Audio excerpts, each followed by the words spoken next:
Okay. Do we sound good? Yeah. I'm getting a little feedback over here. Yeah, that's me. All right. 5, 4, 3, 2. Well, hello, everybody. Welcome to the show. I'm Frank. And I'm Mark. Okay, we got a lot of things to talk about here. We're back for the fall season. We'll see how many more shows we got on Manhattan Neighborhood Network. The studio's shut down because of the whole thing going on. But a couple announcements, and we're going to get right into the show. Okay, now this show is being taped a week ahead of time, a week before Halloween. So you see Dune in the back of us. It has already been on the air in theaters a week already. So that's how, it's actually a week and a half we're doing this before time. Too much noise. Anyway, quick announcements. What I'm doing is I'm doing little mini shows on YouTube. Okay, just go to YouTube, type in Videoland Express, and you see all the little segments I've been doing. They're going to be like 5-10 minute little segments. I already got a couple of them already. The whole history about James Bond, which we're going to get into. I'm going to be studying the Godzilla, like I said, and a lot of controversy about box office and streaming. I'm going to be covering more detail today. We're going to go over with opinions with Mark over here, see what he thinks about the whole box office and streaming. And then I'll be getting more into it from my point of view on YouTube, on the little segments. Don't forget to like and subscribe. Also, I do like a little mini reviews on Instagram. By the time this comes on already, the new Ben Affleck, Matt Damon, Adam Driver, that sorcerer picture, whatever. What was the name of that? The only one I remember with all three of them is Good Will Hunting. Okay, The Last Duel. That's it. I got it. By the time this show goes on YouTube, I already reviewed Last Duel, and you'll have my review. And I already had a review on Instagram. So I do a little mini Instagram. I said, okay, Let's Duel. It was a good Ridley Scott movie, 3 out of 5. See it or don't see it. So that's what I do on Instagram. When you go to a YouTube page and go to Google, type in Videoland Express, it will show up. Or go to YouTube and type in Videoland Express, it will show up. And you're gonna see a little dots in the top corner. And I got Instagram, Pinterest, and I got another surprise coming up. Anyway, which one? FB? That's another one. Okay. Anyway, so let's get right into it. Yes. This is going to be the third week of, actually the fourth week since 007 premiered, and already it tanked at the office. Now, 007 premiered at 50 million, and it's already off the top 5 by the time the show premieres, okay, this particular episode. And the funny thing is, Halloween premiered also at 50 million, but it had streaming attached to it. Some people said, "Oh no, if the movie comes out on streaming at the same time theater, it hurts the box office in the theaters." And I said, "No, because the audience that wants to go and see a movie like Dune, which I recommend, I won't get into spoilers over here, but we catch up to it because we're going to catch up with the box office as is. But I suggest, like people say, "Oh, box office is going to hurt the Dune because it's going to premiere on HBO Max." I said, the people who are going to stay home and do not want to go to the theater because of what's happening, okay? That's a crowd that's already made up its mind. No, I don't want to go to the theater no matter how good. I don't care if it's the special effects, big screen, big sound, all that. I don't care. I'm going to just stay home. Well, right. And I say, well, you stay home, and if you really enjoy the movie, you go see it again on the big screen, because this does deserve the big screen. Right. The only thing I'm going to say for Dune for now, I definitely recommend it. That's why I got Dune from the TV, Sci-Fi Channel, the movie that never happened, and I got the David Lynch at home for 4K. I'm still in the middle of reviewing that. Again, that little segment will be specifically for YouTube channel, okay? Where I go over in detail, because tonight I just want to get Mark's opinion on all this here. Okay, so let's start with 007. Right. Okay. Let's pick at whichever the parts we want to look at first. Do we go for box office? We could start there, for example, right? Okay. So like I was down over here. Right. So like what I was saying before, there was this big controversy with Bond, going back and forth, trying to sell it to Netflix, They wanted 50 million. Netflix said, no, we don't really need it, which they're correct. They don't. You could put anything on Netflix, and it just has to be a little better than a horror film, and people will stay and watch. Heck, if Netflix wanted to just do more horror films, they'd probably get a bunch of subscribers, because there's so many horror films fanatics out there than any other type of movie, bigger than sci-fi, I would have to say. And horror is like probably a quarter of the budget. Look at all these horror films. They made millions from just a simple budget, maybe maybe $1 million, maybe less than $1 million, maybe 100,000, and they clean up. It's crazy. Yeah. I'm sorry to say that a horror film goes to the level of being what they call shock porn, because people love it. They eat it up. It's amazing. You could do zombies. You could do gross monsters. People collect. I'm telling you, it's bigger than sci-fi. Well, I like the movie, mainly because there was a body count, and it was brutal. Right. But I'm just saying, we remember we're going to the box office. What we think happened. Like I'm saying, what I think happened was there was so much negative press behind James Bond. Yeah. There was people even on YouTube attacking it, saying, "Oh, this is not going to be basically a James Bond film. It's going to be female-driven, so you don't see James Bond that much." These were all lies. These were all lies to hurt the film. Well, somewhat, because there was so many reshoots. They had to fix all that. Right. And basically, the damage was done. Yeah. For me, I liked the first hour. The second half was a friggin' total disaster. It went the way of Spectre. I think Spectre is the worst franchise. The worst. Okay? Remember I said it? I'm the person who mentioned it first. I said, you were saying how, this is going to be great to have Spectre back in the fold. And I said, no, because Spectre is just a name. It doesn't mean anything. For all the money they're going to spend on it, it's going to be fruitless. Yeah, well, it should have meant something. Spectre is part of the franchise. You can make anything. You can make anything. They try to do that with Quantum Marsalis and try to make that an organization because they didn't have the rights for Spectre. Right. So, and they blew it there. Now they finally got the rights to Spectre, and they still blew it. It should have been significant. It's like, they say... You can't, because no one believes, because that age is gone. No one believes in the overall terrorist organization, because it falls too much into the category of being like Hydra from Marvel. Right. It falls too much under that category where people then don't want to believe it, because it's like, no one believes an overall terrorist organization out there. Like how Austin Powers bashed it so much that it has no legitimacy.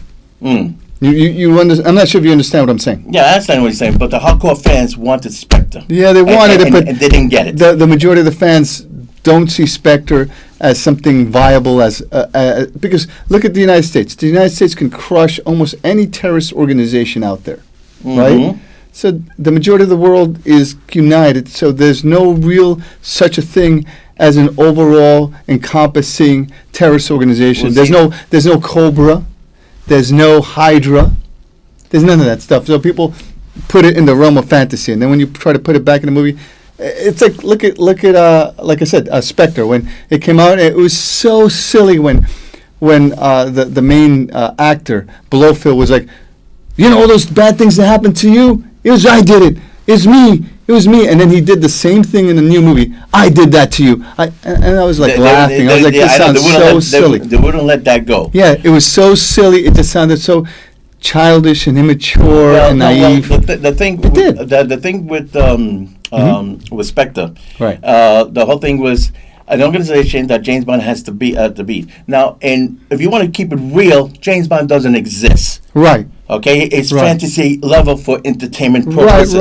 He needs an organization like that to keep the entertainment and then keep the plot going. Not really. But it's an angle. Okay. Well, the angle's not working. That's what I mean by tradition. Tradition means that he saves the world and gets the girl. They broke the tradition. They killed them off for what? For what purpose? Well, if you saw, since we're going into spoilers, since you saw the last film, since you saw the last part of the film where the mother of his child says, to his last child, that she bored with him, she goes, do you want to hear a story? I want to tell you a story of a man called James Bond. So in other words, it puts the whole thing into a fictional identity.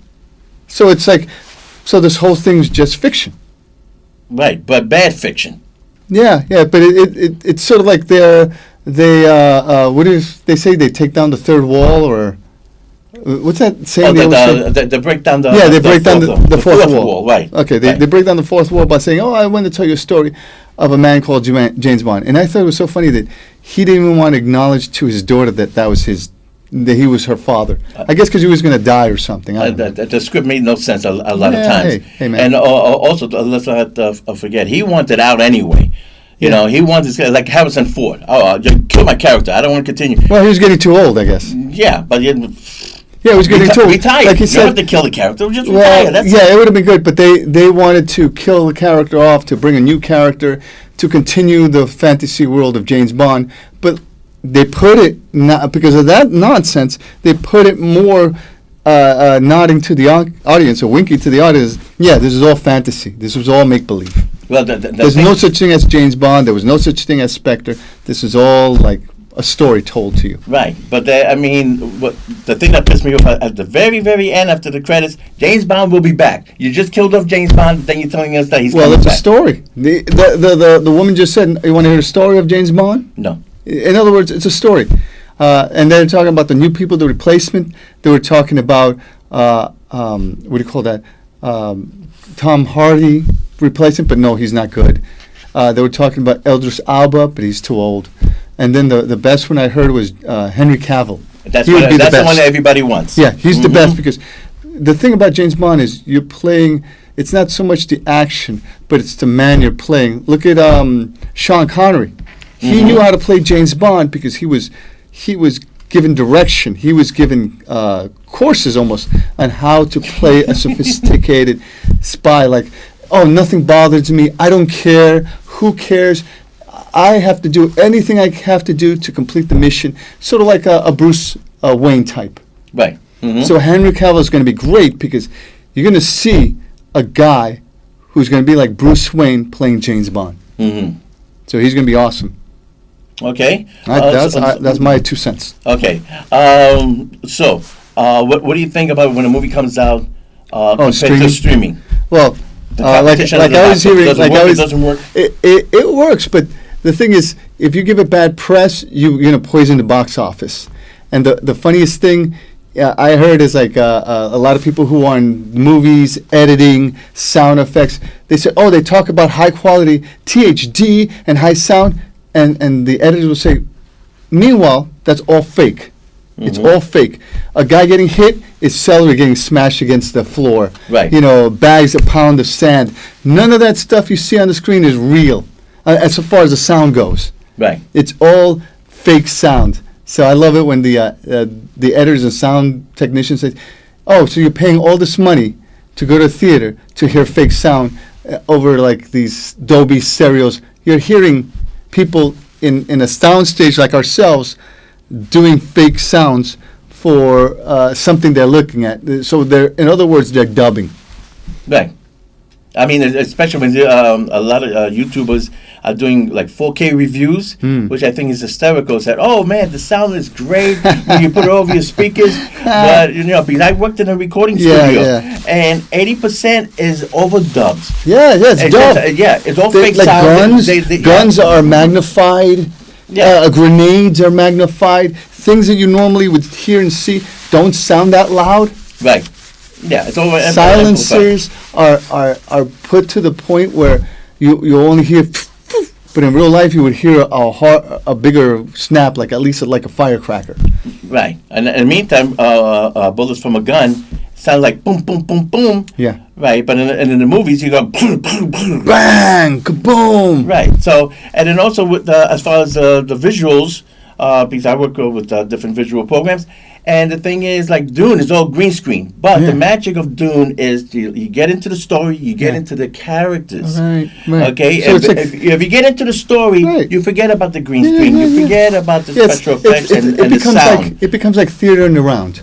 Right. You have a few good men right? You've seen those plays, A Few Good Men. It's nothing more than a courtroom with a bunch of people behind desks. And it's a theater. They suck you in so much that you forget that you it's almost like you read a book. You're getting sucked into the action that you forget that, hey, they're just in an empty stage with a few desks and chairs and suits on. Okay, so top it off. What do you think about The film? the James Bond, the film? It was fine. It was better than Spectre. Yes, It was agree. pretty good. The action was great. I think everything was great. I love his we call it Cuban counterpart. She was wonderful. Here's the Maybe thing: a lot of she'll people see don't more. realize. Yes. I saw these films. I forgot that it was her. Knives Out. That's the one that's getting a sequel on Netflix. They signed. They signed them up to do a trilogy. Knives Out came out of the movies. Daniel Craig. That now he left James Bond. He's good. He's gonna go and do parts 2 and 3 sequels to Knives Out. Right, but I don't like the Ryan Johnson. That's the bad part about it, Ryan Johnson's, because he got so much heat because he thought that he knew how to do a great Star Wars Right. film, and he wanted to subvert expectations, but he didn't do it correctly. Instead of subverting expectations, he sort of like took a big dump on it. Yeah. Well, That's all he did. Kathleen Kennedy told him, do whatever you want, and they should have reeled them back, and that's a big mistake. But going back to Knives Out. Yes. Now, Dune is directed by, his name is, I had to look this up on Google Voice, Denis Villeneuve, I believe his name, or Villeneuve. Denis Villeneuve, couldn't get that right. And the director, did Blade Runner 2049. You like Blade Runner? Yes. Now, do you recognize the not silhouette, but the hologram, the big tall chick who was naked? Yes. Okay. Now, do you see Knives Out? Yes. I didn't see the whole thing. It's sort of like when it was in Amazon Prime, I was seeing a bit of it, but then for me it got a little convoluted. Okay. So I just gave up on it. Okay. Did you recognize the leading actress in there, the brunette, the cute little brunette? She was the whole story. Yeah, See, this is what happens. she was so under, what do you call that? The way she looked was so underwhelming that you just didn't pay attention to her. She was like, She is a good actress. Yeah. Because here's another movie she did. Ama De Armas. She was the silhouette hologram in Blade Runner. right. Okay, and she was the main character in Knives Out. She Wow. cried. She was like, distorted and everything. She did a movie with Keanu Reeves called Knock Knock back in 2015. Oh. And basically, it's a what do you call it? What's that word? Home invasion. Thank you. 2 nut jobs. She's one of them, blonde one Right. and a brunette. They go in there and they give Keanu Reeves a really hard time. Right. And at the end, they almost bury him. You got to see the Wow. movie. It's not a good movie. Yeah. But I know. She was in those 3 movies, and she can act, and that's why she was the highlight in 007. Okay. Well, they're all over the place, man. You can't escape it, especially on social media. Halloween. Yes, sir. What do you think about that now? Oh, You didn't like it? No, it was bad. No, it was bad. It was bad. A lot of people have been saying that. Yeah, I was there for the body count. it couldn't. It didn't know how to hearken to what made the original John Carpenter film great. They didn't know how to go back to the roots. They went to an overall expansive universe where they just got lost in the weeds, and all of a sudden it became some kind of dramatic class of emotion. You know, like if you're taking a course for Right. drama and they're trying to teach you, learn to emote. I want you to feel the character, and they were wasting a lot of time with this. I'm like, oh my goodness, you made this film that felt like 2 hours when it couldn't. It could have just done 90 minutes. Yeah. Just because you wanted to see some of the actors you overpaid for chew on scenery, Right. or what do they call it, scenery, right? Right. You're chewing on it. It's like you have all these cornballs, like, and the emotion. Who cares about you? Okay, I don't want to hear. It's sort of like when they do these Keanu Reeves movies, and instead of focusing on Keanu Reeves with the films that he's doing, I forgot the name now of the character that he's in now. Where he kills- John Wick. John Wick. Uh-huh. It's like instead of focusing on him, they want to focus on the hotel, on the people. I don't care about them. Well, it's funny because Who they're cares going to about have that? a spin-off, The Continental, It's so stupid. and Mel Gibson has signed on for it. What is he doing? I have no idea. That was just announced today. I don't think it's going to be good because people don't care about secondary characters. If you don't believe this, look at any of those movies, any of those TV series like Moonlighting. There was one episode where they didn't focus on the main characters and they focused on the secondary characters, and they said that had one of the lowest ratings of the show. And then they did the same thing with Miami Vice. Like the two main characters, they wanted to take a vacation, and the production company still wanted to produce more episodes, so they produced it with the secondary characters, low ratings again. Yeah. It always happens. It's like the actors get too big for their britches, so then they try to put more secondary characters because they think that it's gonna work, and it never works. It never works. Let me wrap this up. Yes, sir. It became close to James Bond. They wanted Miss Moneypenny. They wanted an M series. My idea is, listen, concentrate on M16, right? And then have the spin-offs. Do like the MC Universe on Disney, okay? You put those characters, you can give them their own thing. Or what you could do, concentrate on MI6 organization, and then have like a little spin-off, one movie about 001 or 002 or 003. Do that. I don't know. Now, when this movie was being re-edited, okay, and the last scenes were being reshot, I'm pointing to Bond, not Skyfall the movie, but a Bond, No Time to Die. And basically what happened was in the editing process, they showed a preview and they knew they're going to lose money on this. And that's why they sold the whole franchise over to Amazon. Now, with Amazon saying, oh no, Miss Broccoli, the producer, and Michael Wilson, who was a writer, he didn't write these here, but he's also a co-producer. Basically, the Broccoli family said, well, we're going to continue producing and writing these movies and doing it our way, and Amazon is going to say nothing. Amazon is picking up the tab for this freaking thing, and because the movie is completely in the red, they're going to be losing hundreds of millions of dollars. It's not going to cross the $1 billion mark. Right now, F9 at number 5. Oh, okay, let me do this real quick. Shang-Chi, this year has made over 200 million. Black Widow, 180 million. F9, 172 million. Venom 2, 170. And A Quiet Place, 160. And let me tell you, right now, Bond should have cleared 150. Is stalling at 100 million. They probably make maybe 125, 130. When it's and because the competition, you got Dune, then you're gonna have Eternals, and Bond's gonna be history. Amazon got to pick up and replace that money that this movie was losing. Yeah. And this is my petition. Amazon is going to do James Bond their way. Right, okay? right, of course. But remember, I think Dune is also a niche audience. Remember, sci-fi is very niche. It doesn't become. Sci-fi eventually goes into what do you call that? When all of a sudden everybody likes it 10 years later. Right. Well, what do you call that? What do you call that? All the franchises. Yeah. People getting tired of superhero movies. That's why, No, it's not that they're getting tired of superhero films. This is what I think. This is my opinion. I don't think they're getting tired of it. It's just it's not done well. It's watered down too much. It's like Marvel. Their main guy, it was Tony Stark. Was Robert Downey Jr. Right. That's their main guy. Anybody else they water down with it, they can't lift his weight. They can't fit his shoes or fill his shoes. It's not happening. Okay, I think we're down to the last couple minutes here. Yes, sir. Okay, don't forget, I got little mini vids on movie reviews on Instagram and YouTube. Subscribe and like. Okay, we're going to, hopefully we'll be back into the studio for another full-length show over here. YouTube is the way to go. Videoland Express on YouTube. Simple as that. Sir. Okay. Also, in Instagram and Pinterest, you can sign up for that. The connection and the click is on YouTube channel. Right. Okay. We're going to be talking more about these little things as soon as these movies come on. Dune, it does end in the middle of the book. There is a little, by the time the show's on, you guys already seen it.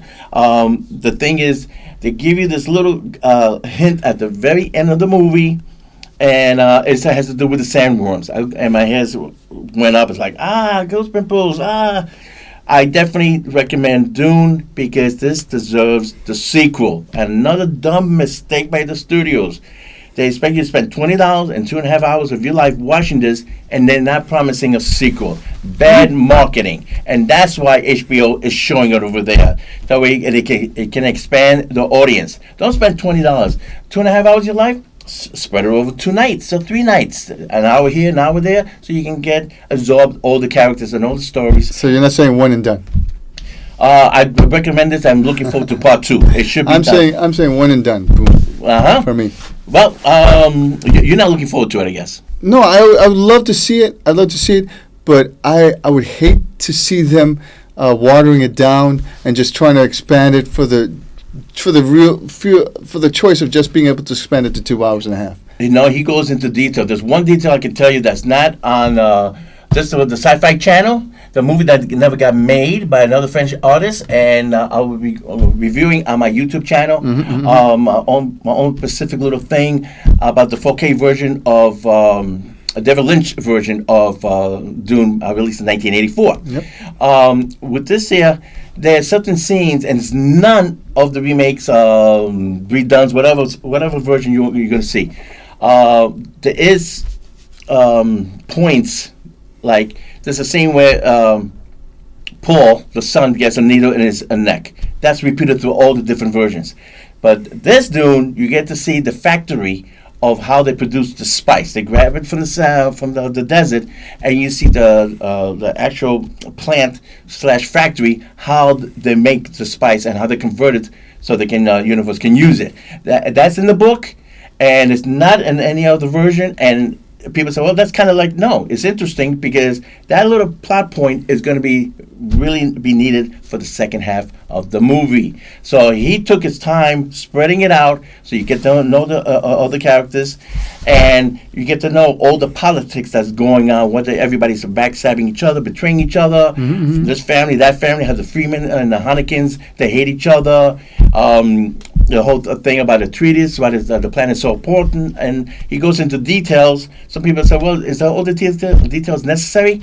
It does pay off for the second half of the movie, if they make the damn movie, because it's in the book, you know? But anyway, Dune is in my top 10. So, you have one film you said it's already in your top 5, that's Suicide Squad? Yes. Okay. Enjoyed it. Okay, folks, that's about it. We'll pick up because we're gonna do a top 10. That was a lot of crap this year, so we're gonna probably pick a top 5 best, and we'll do that for the next show. Anyway, I'm Frankie Son. And I'm Mark. And thanks for tuning in. Don't forget to like and subscribe to YouTube, and we'll see you in the next episode. Thanks, everybody. Take care now.